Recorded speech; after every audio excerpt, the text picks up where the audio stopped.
کے لیے آگ ہی زیادہ مستحق ہے، یہ پیارے حبیب صلی اللہ علیہ وسلم نے فرمایا۔ اور حرام کمائی سے انسان کی سوچ پر بھی اثر پڑتا ہے دوستو۔ ابن خلدون رحمۃ اللہ علیہ فرماتے ہیں غذا کا اثر انسان کی طبیعت پر ہوتا ہے۔ اگر آپ اچھی غذائیں استعمال کرتے ہیں تو آپ کی سوچ میں بھی آپ فرق محسوس کریں گے، آپ کی تہذیب میں، رہنے سہنے میں، گفتگو کے انداز میں، لوگوں کے ساتھ معاملہ کرتے ہوئے آپ کے معاملات میں ضرور فرق آئے گا اگر آپ پاک غذائیں حاصل کرتے ہیں۔ اگر حرام غذائیں استعمال کرتے ہیں تو انسان کی سوچ پر بھی اثر پڑتا ہے۔ اسی لیے آپ ان قوموں کو دیکھیے جو درندے، جو حیوان میں سے جو درندے ہوا کرتے ہیں، جب ان کا گوشت وہ استعمال کرتے ہیں ان کی زندگی میں بھی حیوانیت نظر آئے گی، انسانیت نظر نہیں آئے گی۔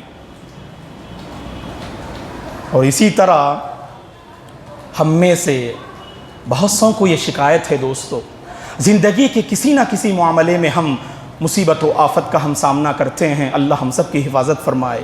ہم دعائیں کرتے ہیں، انفرادی زندگی کا معاملہ لے لیجئے، وہاں بہت سارے مسائل، خاندان میں بہت سارے مسائل، اور اپنے آپسی تعلقات میں بہت سارے اپنے مسائل ہیں۔ اگر ہم چاہتے ہیں کہ ان مسائل کو حل کریں، اللہ کے دربار میں بھی ہمیں دعائیں کرنی چاہیے۔ دعائیں کرتے ہیں لیکن ہماری دعائیں اللہ کے دربار میں قبول نہیں ہوتی۔ کیوں قبول نہیں ہوتی؟ اس کا ایک اہم ریزن ہے، اس کی ایک بنیادی وجہ ہے۔ جب بندہ حرام کمائی کو اختیار کرے، اس کے بعد لاکھ گڑ گڑائے، اس کی دعا اللہ کے دربار میں قبول نہیں ہوگی۔ صحیح مسلم کی حدیث، اللہ کے نبی صلی اللہ علیہ وسلم نے ایک مسافر کا آپ نے تذکرہ کیا جو دور دراز مقام سے سفر کرتے ہوئے آیا، پراگندہ حال، سفر کے نشانات اس کے لباس و پوشاک پر نظر آ رہے تھے۔ اور وہ بندہ، آپ کو پتا ہے سفر میں بندہ جب دعا کرتا ہے اس کی دعائیں قبول ہوتی ہیں۔ وہ بندہ اپنے ہاتھ کو سفر کے دوران اپنے ہاتھ کو آسمان کی طرف اٹھائے ہوئے یمد یدیہ الی السماء یا ربی یا ربی، اپنے ہاتھوں کو آسمان کی طرف اٹھاتے ہوئے وہ بندہ گڑ گڑا کے کہتا ہے اے میرے پروردگار،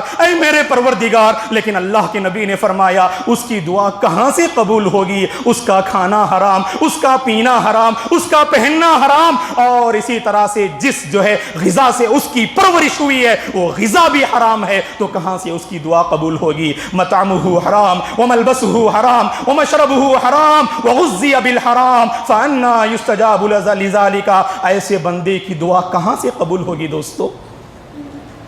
ہماری دعائیں قبول نہیں ہوں گی، یاد رکھیے۔ اگر ہم نے حلال روزی کو نہیں اپنایا، حرام روزی کو اگر ہم نے اپنایا۔ میں خواتین سے خصوصاً میں گزارش کرتا ہوں کہ وہ